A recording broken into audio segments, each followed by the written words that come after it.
Magandang gabi po sa inyong lahat. Kumusta po kayo? Ito po, pati ba naman dito sa lecture na ito, ang init. At wala nang araw, mainit pa rin. Sobra talaga ang climate change. At umiinit din naman yung ating pagdiriwang ng Easter. We already celebrated the fourth Sunday of Easter, but let me just summarize the 4 Sundays. If you remember, during the first Sunday of Easter, nothing was said about resurrection. If you review the gospel, I call it the review of running. Remember when Mary Magdalene went to the cave? She saw nothing. And then, she ran to the disciples. Jesus was not there. And Peter and John, the beloved of the Lord, ran and went to the cave. The younger, the beloved of the Lord, ran faster than Peter. He reached the cave, where the cave was, but did not enter. It was only Peter who came late, who entered immediately. And the most beautiful thing written during the gospel of Easter, he saw and believed.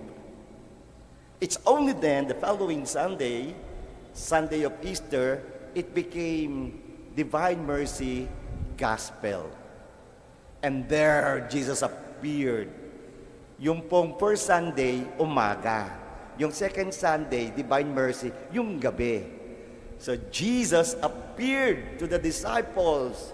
They were hiding inside the upper room. Sino na po yung nakapunta sa upper room? Nakapag-pilgrimage na po sa Holy Land. Oh, beautiful, no? Ang ganda yung, we had several memorable experience. No? I accompanied our kababayan. I serve as chaplain to the many pilgrimages. Nandoon talaga, no? Nagtatago. Message of second Sunday of Easter, maawain ang Diyos. Our God, our resurrected Jesus is very merciful. Nagtatago. But when saw Jesus, wow, there was transformation.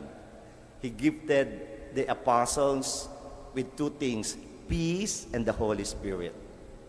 Then third Sunday, ang nasabi lang doon, they saw Jesus, realized it was Jesus to the breaking of the bread. And finally, last Sunday, the Good Shepherd. Fourth Sunday, and World Day of Prayer for vocations. Galing, no? Tapos, tanang, yung gospel ngayon. So today's gospel, ano na tayo mainit na yung pagtatapos ng Pasko ng muling pagkabuhay. Kaya, next Sunday, 5th Sunday na, 6th Sunday na, Ascension na, Pentecost na, tapos na ang Easter. So ngayon, we heard in the gospel, nagpapaalam na si Jesus. And Jesus giving us the assurance, don't let your hearts be troubled. Masyado ko bang naiinitan?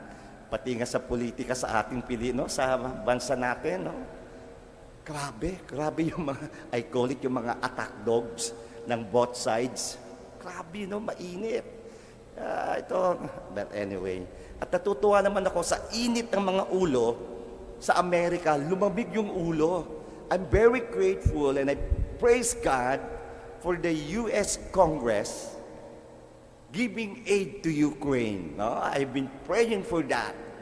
Talagang, praise the Lord. Buhay talaga ang Diyos.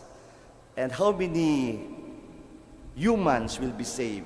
And hopefully, all the wars would end. So, in today's gospel, what a good reminder. Don't let your hearts be troubled.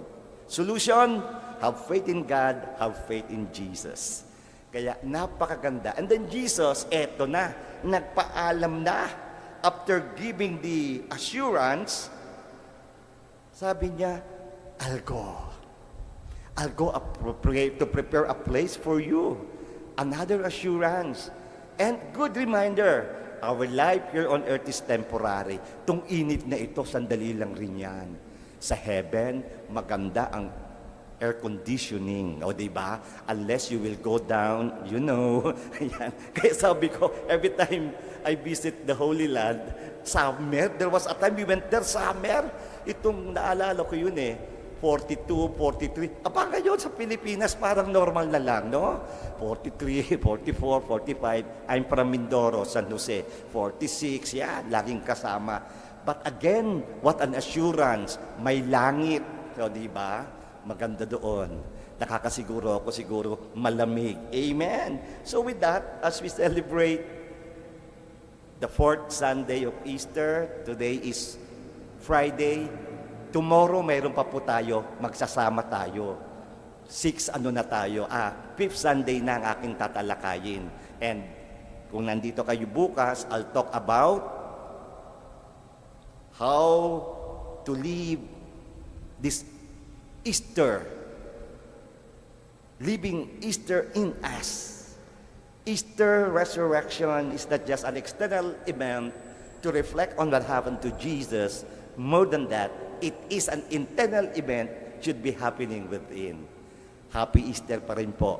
2-3 linggo na lang. Close your eyes, bow your heads, and just believe in the words of Jesus. Have faith in God. Have faith in me. Don't let your hearts be troubled. Amen.